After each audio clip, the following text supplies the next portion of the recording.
दोस्तों नमस्कार, ये है मार्गदर्शन फॉर सिविल सर्विसेज। मैं अनुराग चौधरी। आज की वीडियो में आप पढ़ेंगे नेशनल टेस्टिंग एजेंसी यानी एनटीई द्वारा आयोजित यूजीसी नेट जेआरएफ परीक्षा राजनीति विज्ञान के लिए महत्वपूर्ण सॉल्व पेपर। दोस्तों, विश्वविद्यालय अनुदान आयोग द्वारा पूर्व में आयोजित परीक्षाओं में आए हुए प्रश्न आगामी परीक्षाओं के लिए भी बहुत महत्वपूर्ण होते हैं और यदि आप इस परीक्षा में शामिल हो रहे हैं तो आपके लिए पुराने वर्षों के प्रश्न पत्रों को दोहराना बहुत ही ज़रूरी है। चूँकि पहले ये परीक्षा पारंपरिक रूप में होती थी, लेकिन अब इसका स्वरूप बदल गया है। अब यह कंप्यूटर आधारित अर्थात ऑनलाइन रूप में संपन्न होती है। पहले जहां नेट परीक्षा में 3 पेपर होते थे, अब केवल 2 पेपर होते हैं। पहला पेपर 1 घंटे का और दूसरा पेपर 2 घंटे का होता है। प्रथम प्रश्न पत्र में 50 प्रश्न और द्वितीय प्रश्न पत्र में 100 प्रश्न पूछे जाते हैं। दोस्तों, प्रथम प्रश्न पत्र में जनरल एप्टीट्यूड से प्रश्न पूछे जाते हैं, जिसमें शिक्षण, अभिरुचि और सामान्य योग्यता संबंधी प्रश्न होते हैं और द्वितीय प्रश्न पत्र आपके उस विषय से संबंधित होता है जिस विषय में आपने पोस्ट ग्रेजुएशन किया होता है। दोस्तों, विश्वविद्यालय अनुदान आयोग की ओर से ये परीक्षा जो यूजीसी नेट जेआरएफ परीक्षा होती है, ये लेक्चरशिप के लिए एक क्वालिफाइंग एग्जाम होता है तथा जूनियर रिसर्च फेलोशिप के लिए भी ये परीक्षा अनिवार्य है। आज की वीडियो में हम यूजीसी नेट द्वारा आयोजित 2006 की परीक्षा को सॉल्व करेंगे। उसके प्रश्नों को हम देखेंगे। चूंकि पहले द्वितीय प्रश्न पत्र में केवल 50 प्रश्न होते थे जो वस्तुनिष्ठ प्रकार के होते थे, लेकिन अब इसमें विषय से संबंधित 100 प्रश्न पत्र होते हैं। लेकिन ये पुराना प्रश्न पत्र है, 2006 का है। इसके आगे हम अन्य वर्षों के प्रश्न पत्रों को भी देखते जाएंगे। तो सबसे पहले आइए वर्ष 2006 का जो यूजीसी नेट एग्ज़ाम हुआ था सब विषय से संबंधित राजनीति विज्ञान का, उसको हम हल कर लेते हैं। दोस्तों, आप इसका पीडीएफ भी डाउनलोड कर सकते हैं, लिंक मैं डिस्क्रिप्शन बॉक्स में डाल दूंगा। तो आइए शुरू करते हैं आज का ये वीडियो। इस प्रश्न पत्र में 50 बहुविकल्पी टाइप के प्रश्न हैं, लेकिन अब आपको याद रखना है कि अब जो परीक्षा हो रही है इधर 2018, 19 और 2020 में, इसमें विषय से संबंधित 100 प्रश्न यानी 100 क्वेश्चंस पूछे जाते हैं। तो 50 प्रश्न पत्र पुराने वर्षों में पूछे जाते थे, उनको आज हम सॉल्व करेंगे। पहला प्रश्न क्या है?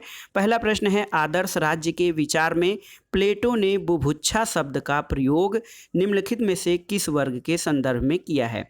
तो सही उत्तर है दोस्तों शिल्पकार, शासक, संरक्षक और जो हमारा उत्पादक वर्ग। 3 वर्ग होता था प्लेटो के आदर्श राज्य में, शासक वर्ग, संरक्षक वर्ग और जो है उत्पादक वर्ग। तो इसमें बुभुक्षा शब्द का प्रयोग शिल्पकार वर्ग जो कि उत्पादक वर्ग होता था उसके संदर्भ में किया गया था। दूसरा प्रश्न है, सर्वश्रेष्ठ व्यवहारिक राज्य के विचार के संदर्भ में किस विचारक का योगदान है? तो ये है, इसका सही उत्तर है दोस्तों प्लेटो, सिसरो, अरस्तु और टॉमस एक्विनास में से सर्वश्रेष्ठ व्यवहारिक राज्य का विचार जो दिया था वो अरस्तु ने दिया था। प्लेटो की तरह अरस्तु एक आदर्शवादी विचारक नहीं था, बल्कि उसने प्लेटो के आदर्श राज्य की आलोचना की है और वो कहता है कि शुभ जीवन की प्राप्ति के लिए आवश्यक है कि राज्य में कुछ विशेष परिस्थितियां हों जिनसे मानव अपना संपूर्ण विकास कर सके। तो सर्वश्रेष्ठ व्यवहारिक राज्य ये अरस्तु के विचारों में सबसे अधिक या सबसे सरल रूप में, स्पष्ट रूप में परिलक्षित होता है। तीसरा प्रश्न है दोस्तों, सूची 1 का सूची 2 से सुमेलन कराना है। तो ये देखिए, धर्मनिरपेक्षता का जो सिद्धांत है ये मैकियावेली से है। मैकियावेली जो है वो एक धर्मनिरपेक्ष विचारक था और उसने राजनीति से धर्म को या धर्म को राजनीति से पृथक किया था।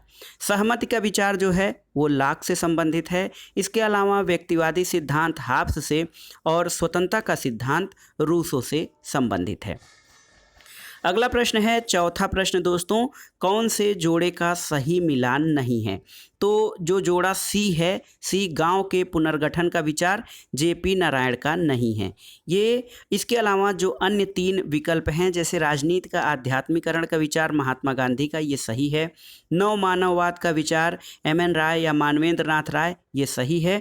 इसके अलावा ये चौथा जो है डी ऑप्शन, इतिहास के आध्यात्मिक निर्धारण का विचार BR अम्बेडकर, तो ये भी सही है। लेकिन जो हमारा सी ऑप्शन है ये सही नहीं है। तो इतिहास दोस्तों, गांव के पुनर्गठन का विचार जेपी नारायण द्वारा नहीं दिया गया था।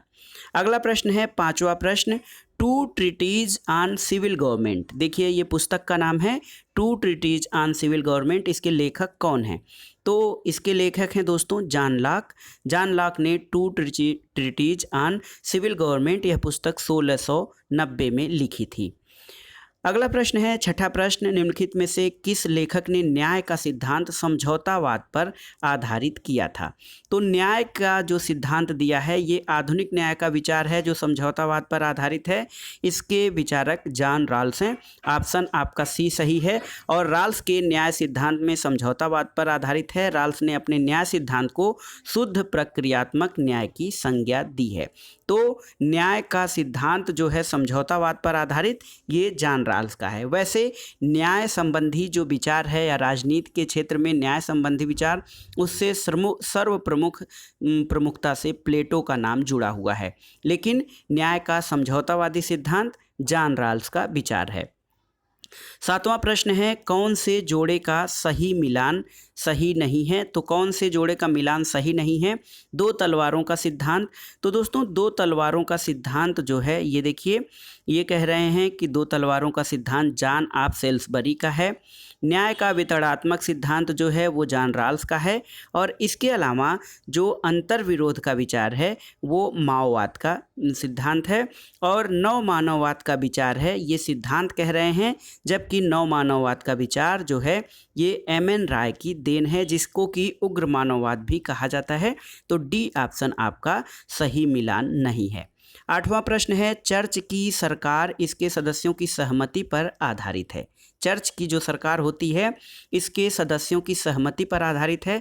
इस विचार की पुष्टि किसने की थी? तो परिषदीय आंदोलन जो चला था दोस्तों, मध्य युग में चर्च सत्ता का प्रमुख केंद्र था और राज्य की सभा भी उसके अधीन और नियंत्रण में थी। चर्च की सरकार इसके सदस्यों की सहमति पर आधारित है। इस विचार की पुष्टि पारिषदिक आंदोलन ने किया था। तो चर्च की सरकार इसके सदस्यों की सहमति पर आधारित है, ये विचार परिषदीय आंदोलन का है। नौवां प्रश्न कथन और कारण से संबंधित है। कथन है कि हीगल के अनुसार वर्तमान ऐतिहासिक विकास क्रम में केवल संवैधानिक राजतंत्र की विवेकपूर्ण शासन प्रणाली है। कारण है परंतु जर्मन स्वभाव के लिए निरंकुश राजतंत्र ही एकमात्र अनुकूल व्यवस्था है। तो दोस्तों ए और आर दोनों सही हैं, लेकिन आर ए की सही व्याख्या नहीं करता है।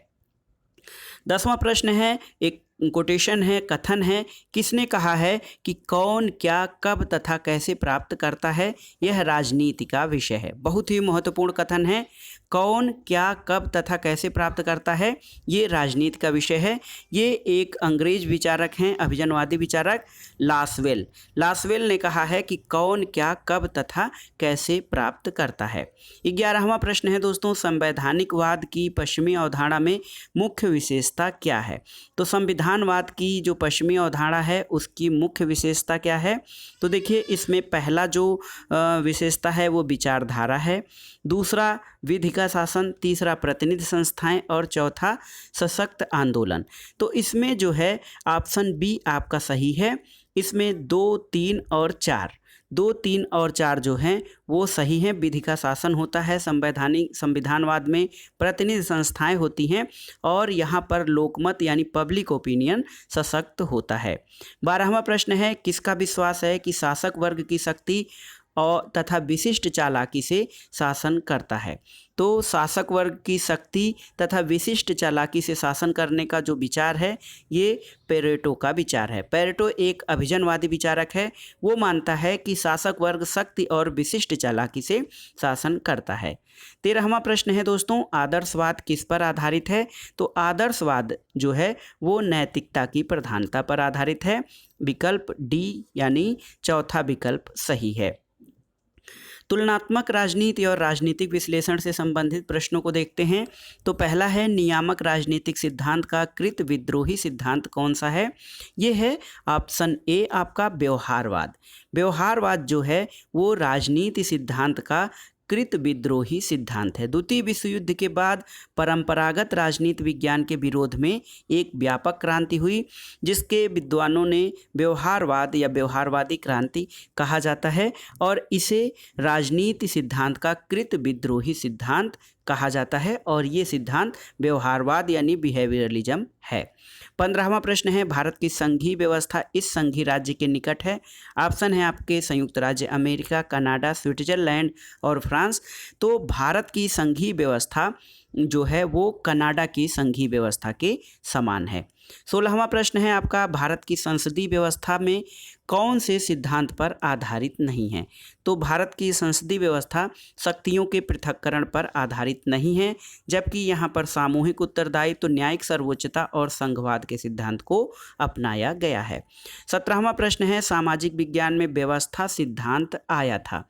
तो दोस्तों सामाजिक विज्ञान में जो सिस्टम थियरी या व्यवस्था सिद्धांत है वो इसका ऑप्शन डी सही है, जीव विज्ञान द्वारा राजनीति विज्ञान और समाजशास्त्र से आया था। तुलनात्मक राजनीति के अंतर्गत व्यवस्था विश्लेषण का सिद्धांत अमेरिकन राजनीति विज्ञानियों की देन है और सबसे पहले इस सिद्धांत का प्रयोग जीव विज्ञान और उसके बाद समाजशास्त्र फिर राजनीति विज्ञान के क्षेत्र में हुआ था। 18वां प्रश्न देखते हैं, विश्व का सबसे पुराना द्वितीय सदन कौन सा है।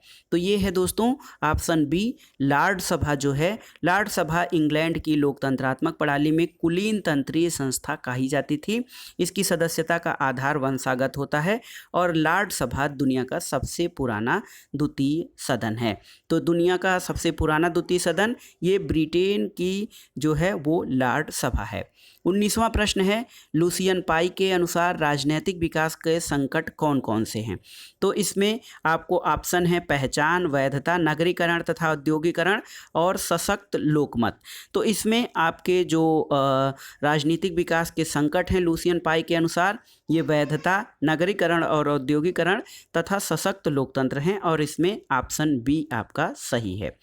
20वां प्रश्न है आपका, कौन से देश में संसदात्मक और अध्यक्षात्मक शासन प्रणाली का मिश्रण है। तो देखिए ये बहुत ही महत्वपूर्ण प्रश्न है, भारतीय राज्य व्यवस्था से भी संबंधित है। ये संसदीय और अध्यक्षात्मक शासन प्रणाली का मिश्रण किस देश में अपनाया गया है। तो इसका सही ऑप्शन है ऑप्शन डी, फ्रांस। फ्रांस की शासन प्रणाली में संसदात्मक और अध्यक्षात्मक दोनों प्रकार की शासन व्यवस्थाओं का मिश्रण मिलता है। 21वां प्रश्न है, राजनीतिक दलों का त्रिवर्गीकरण एक दल पद्धति, द्विदलीय और बहुदलीय पद्धति में किसने किया है। तो दोस्तों राजनीतिक दलों का कई आधारों पर वर्गीकरण किया गया है। एक दलीय पद्धति, द्विदलीय पद्धति और बहुदलीय पद्धति का जो वर्गीकरण है वो प्रसिद्ध राजनीतिक विचारक जीन ब्लॉन्डेल के द्वारा राजनीतिक दलों का त्रिस्तरीय वर्गीकरण किया गया है। 22वां प्रश्न है, किस देश के प्रत्येक राज्य का अपना अलग संविधान है। इंग्लैंड, संयुक्त राज्य अमेरिका, फ्रांस और भारत। तो ये 4 ऑप्शन है आपको और प्रश्न पूछा जा रहा है कि इन देशों में से किस देश के प्रत्येक राज्य का अपना अलग संविधान है। तो सही है ऑप्शन बी, संयुक्त राज्य अमेरिका। दोस्तों संयुक्त राज्य अमेरिका में प्रत्येक राज्य का अपना अलग संविधान है और अमेरिकी राजनीति का सर्वाधिक रंगीन और आकर्षक तत्व अमेरिका के राष्ट्रपति का पद है। भारतीय शासन और राजनीति से संबंधित प्रश्नों को देखते हैं। तो 23वां प्रश्न है, राज्य पुनर्गठन आयोग के अध्यक्ष कौन थे। तो दोस्तों राज्य पुनर्गठन आयोग जो दिसंबर 1953 में एक 3 सदस्यीय राज्य पुनर्गठन आयोग गठित किया गया था, उसके अध्यक्ष जस्टिस फजल अली थे। फजल अली कमीशन राज्य पुनर्गठन आयोग को कहा जाता था और हृदयनाथ कुंजरू और सरदार के.एम. पडिक्कर इसके 2 अन्य सदस्य थे। तो राज्य पुनर्गठन आयोग जिसकी स्थापना 1953 में हुई थी, इसके अध्यक्ष फजल अली थे। 24वां प्रश्न है, प्रथम भारतीय गवर्नर जनरल कौन थे। तो दोस्तों इसका सही ऑप्शन है सी, राजगोपालाचारी। चक्रवर्ती राजगोपालाचारी ये प्रथम भारतीय गवर्नर जनरल थे और इनकी गवर्नर जनरल पद पर नियुक्ति माउंटबेटन जो कि अंतिम ब्रिटिश गवर्नर जनरल था उसके स्थान पर 1947 ईस्वी में भारत की भारतीय स्वतंत्रता अधिनियम के आधार पर किया गया था। 25वां प्रश्न है, किसका अध्यक्ष प्रधानमंत्री नहीं होता है। तो ऑप्शन है आपके राष्ट्रीय विकास परिषद, केंद्रीय मंत्रिमंडल, योजना आयोग और वित्त आयोग। तो वित्त आयोग जो है ऑप्शन डी, वित्त आयोग का अध्यक्ष प्रधानमंत्री नहीं होता है। इसके अलावा जो राष्ट्रीय विकास परिषद यानी एनडीसी, मंत्रिमंडल और योजना आयोग हमारा जो प्लानिंग कमीशन था उसका अध्यक्ष प्रधानमंत्री होता है। योजना आयोग के स्थान पर अब आपको याद रखना है कि योजना आयोग के स्थान पर वर्ष 2015 से एक नया नीति आयोग लाया गया है और योजना आयोग को समाप्त कर दिया गया है। प्रश्न संख्या 26 है दोस्तों, संविधान के कौन से अनुच्छेदों के आधार पर भारत के राष्ट्रपति का महाभियोग किया जा सकता है? तो इसका सही उत्तर है ऑप्शन बी, अनुच्छेद 56 और अनुच्छेद 61। अनुच्छेद 56 और 61 के आधार पर राष्ट्रपति द्वारा संविधान का उल्लंघन करने पर महाभियोग चलाकर उसे उसके पद से हटाया जा सकता है और इसकी व्याख्या अनुच्छेद 61 में दी गई है। 27वां प्रश्न है, भारत के संविधान में 42वां संविधान संशोधन द्वारा कौन से शब्द जोड़े गए थे? तो 42वां संविधान संशोधन बहुत ही महत्वपूर्ण है, इसे मिनी कॉन्स्टिट्यूशन भी कहा जाता है दोस्तों। तो 42वें संविधान संशोधन के द्वारा 3 शब्द जोड़े गए थे भारतीय संविधान की प्रस्तावना में, समाजवादी, पंथनिरपेक्ष और अखंडता। तो यहाँ देखिए धर्मनिरपेक्ष और समाजवाद, ये 2 शब्द जोड़े गए थे, तो ऑप्शन बी आपका सही है। 28वां प्रश्न देखते हैं, लोकसभा और राज्य विधानसभाओं की अवधि 5 वर्ष से 6 वर्ष तक किस संशोधन के द्वारा बढ़ाई गई थी? तो ये था 42वां संशोधन। 42वें संशोधन के द्वारा राज्य विधानसभाओं और लोकसभा की अवधि 5 वर्ष से बढ़ाकर 6 वर्ष कर दी गई थी, लेकिन बाद में 44वें संशोधन द्वारा इसको पुनः 6 वर्ष से घटाकर 5 वर्ष कर दिया गया था। 29वां प्रश्न है, भारत के मंत्रियों पर अभियोग केवल अनुमोदन से हो सकता है, किसके? पहला ऑप्शन है मुख्यमंत्री के, दूसरा राज्यपाल के, तीसरा मंत्रिपरिषद के और चौथा जो है डी ऑप्शन विधानसभा स्पीकर के। तो उत्तर है मुख्यमंत्री के परामर्श से राज्यपाल द्वारा अन्य मंत्रियों की नियुक्ति की जाती है और मंत्रिपरिषद में विभागों का वितरण करना, मंत्रिमंडल की बैठकों की अध्यक्षता करना, ये सभी कार्य मुख्यमंत्री के हैं, तो इसलिए ऑप्शन बी सही है, मुख्यमंत्री। अगला प्रश्न है, भारत में सामाजिक रूप से सबसे उन्नत राज्य कौन सा है? तो सामाजिक रूप से अगर जो सबसे उन्नत राज्य की बात करें, आपके पास ऑप्शन है आंध्र प्रदेश, पंजाब, केरल और राजस्थान। तो इसमें सामाजिक रूप से सबसे उन्नत राज्य है केरल। 31वां प्रश्न कथन कारण से संबंधित है। कथन है, भारतीय संविधान के 312 अनुच्छेद के अनुसार राज्यसभा राष्ट्रहित में नवीन अखिल भारतीय सेवा का सृजन कर सकती है। कारण है, राज्यसभा राष्ट्रहित को प्रश्नस्तर ढंग से परिभाषित कर सकती है। तो इसमें दोस्तों ए और आर दोनों सही हैं और आर ए की सही व्याख्या भी करता है। तो अनुच्छेद 312 आप एक बार बेयर एक्ट से पढ़ लीजिएगा कि राज्यसभा उपस्थित और मत देने वाले सदस्यों के कम से कम 2/3 बहुमत द्वारा प्रस्ताव पारित करके किसी नवीन अखिल भारतीय सेवा का निर्माण कर सकती है। 32वां प्रश्न, सूची 1 का सूची 2 से सुमेलन करना है आपको। तो आइए देखते हैं। पीवी नरसिम्हा राव, तो दोस्तों पीवी नरसिम्हा राव जो थे उनकी पूर्व की ओर देखो नीति थी। पूर्व की ओर देखो नीति पीवी नरसिम्हा राव। मोरारजी देसाई की वास्तविक असंलग्नता थी या वास्तविक गुटनिरपेक्षता की नीति। एबी वाजपेयी, अटल बिहारी वाजपेयी की पोखरण 2 थी और राजीव गांधी का 6 राष्ट्रों का निशस्त्रीकरण सम्मेलन में सहभागिता करना था। तो ऑप्शन डी इसका सही है। 33वां प्रश्न जो है वो लोक प्रशासन यानी पब्लिक एडमिनिस्ट्रेशन से संबंधित है। लोक प्रशासन की विषय के रूप में उत्पत्ति कहाँ हुई थी? तो उत्तर है ऑप्शन बी, संयुक्त राज्य अमेरिका में। दोस्तों संयुक्त राज्य अमेरिका में लोक प्रशासन यानी पब्लिक एडमिनिस्ट्रेशन की विषय के रूप में उत्पत्ति हुई थी। 34वां प्रश्न है, लोक प्रशासन का अध्ययन का प्राचीनतम दृष्टिकोण कौन सा है? तो लोक प्रशासन के अध्ययन का प्राचीनतम दृष्टिकोण दार्शनिक दृष्टिकोण है। ऑप्शन बी इसका सही उत्तर है। 35वां प्रश्न है दोस्तों, निम्नलिखित में से किसने सार्वजनिक और निजी प्रशासन में अंतर स्पष्ट किया? सार्वजनिक और निजी प्रशासन यानी public administration and private administration में डिफरेंस स्थापित करने वाला विचारक कौन था? तो सही ऑप्शन है आपका ऑप्शन डी, पाल एच एपेल्बी। पाल एच एपेल्बी जो हैं ये सार्वजनिक और निजी प्रशासन में अंतर किए थे और राजनीति विज्ञान से पृथक अध्ययन के रूप में प्रतिष्ठित करने में एल डी वाइट का महत्वपूर्ण योगदान रहा और इसके अलावा जो वुडरो विल्सन थे उन्होंने भी लोक प्रशासन को एक स्वतंत्र विषय या स्वायत्त विषय के रूप में स्थापित करने में महत्वपूर्ण योगदान दिया था। दोस्तों, लोक प्रशासन की एक नई विचारधारा न्यू पब्लिक एडमिनिस्ट्रेशन यानी नव लोक प्रशासन पर प्रथम पुस्तक किसके द्वारा प्रकाशित की गई थी? तो इसका सही उत्तर है ऑप्शन ए, फ्रैंक मोरनी। तो दोस्तों, नौ लोक प्रशासन पर पहली पुस्तक फ्रैंक मोरनी के द्वारा संपादित हुई थी। इसका नाम था towards a new public administration the Minnowbrook perspective. Minnowbrook परिप्रेक्ष्य के संबंध में एक नए पब्लिक एडमिनिस्ट्रेशन के संबंध में एक पुस्तक सबसे पहले लोक प्रशासन के एक महत्वपूर्ण विचारक फ्रैंक मोरनी द्वारा प्रकाशित की गई थी।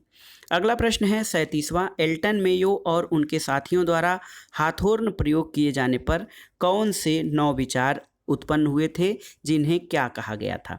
तो दोस्तों, एल्टन मेयो आप जानते हैं, एल्टन मेयो का संबंध मानव संबंध सिद्धांत से है। ह्यूमन रिलेशन थ्योरी जो है वो एल्टन मेयो से संबंधित है। अगला प्रश्न देखते हैं 38वां प्रश्न कि वैज्ञानिक प्रबंध का उद्देश्य कौन सा नहीं है? आपके ऑप्शन हैं अनौपचारिक ग्रुप क्रियाविधि, प्रतिदिन कार्य योजना, कार्य स्थिति मानक और कार्य विधि मानक। तो इनमें से वैज्ञानिक प्रबंध का उद्देश्य क्या नहीं है? तो देखिए, वैज्ञानिक प्रबंध का उद्देश्य ऑप्शन ए अनौपचारिक ग्रुप कार्यविधि नहीं है। इसके अलावा इसके जो उद्देश्य हैं अच्छा कार्य निष्पादन, समय और गति संबंधी अध्ययन और संगठन के विशुद्ध सिद्धांत को विकसित करना। लेकिन वैज्ञानिक प्रबंध का जो उद्देश्य अनौपचारिक ग्रुप कार्यविधि नहीं है।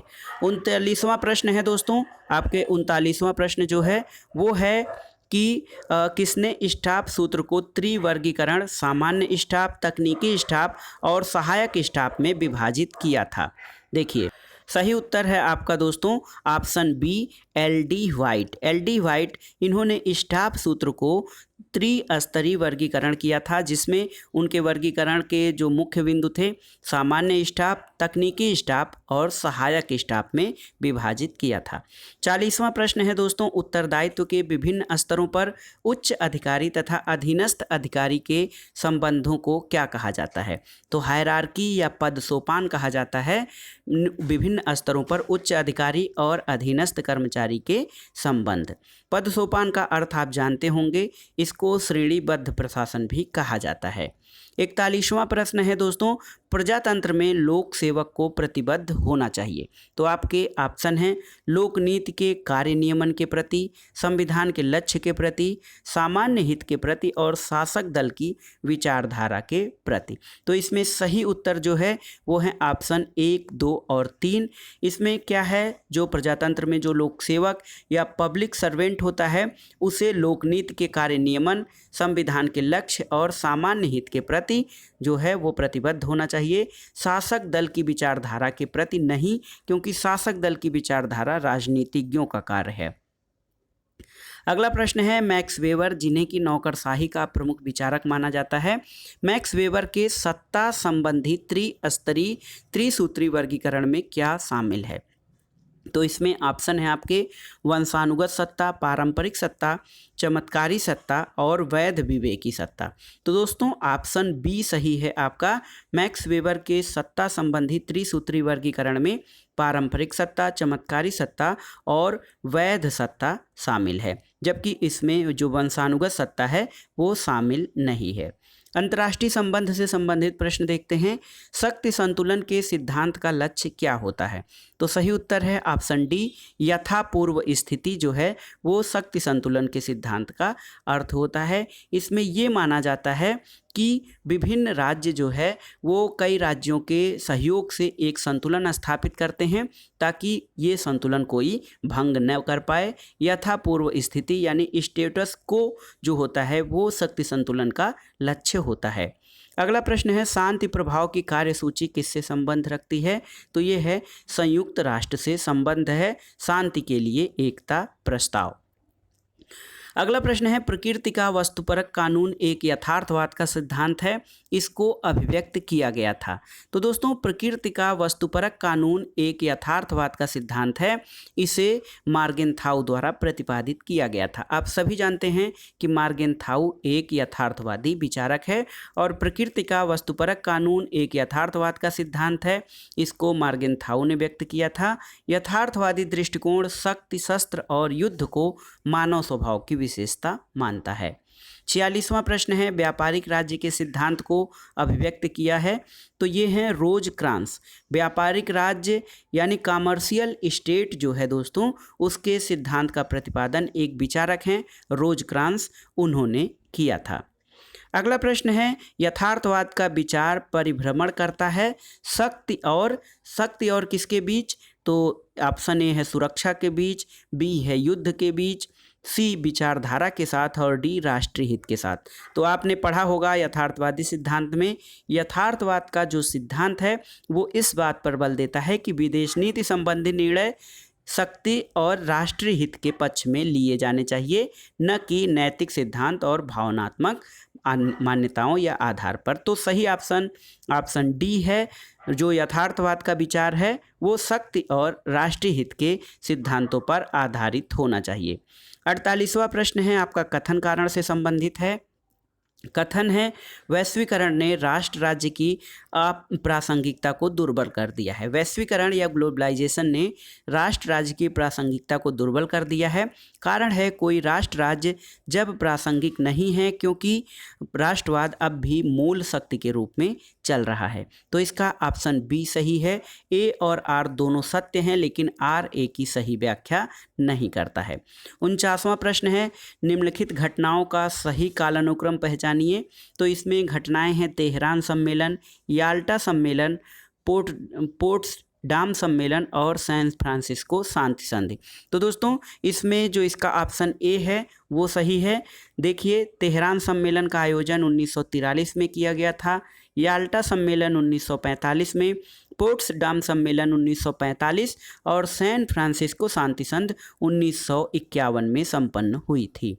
50वां प्रश्न है दोस्तों, और ये जो वीडियो है इसका आखिरी प्रश्न, निम्नलिखित व्यक्ति जो संयुक्त राष्ट्र संघ के महासचिव पद पर रहे हैं उनका कालानुक्रम पहचानना है।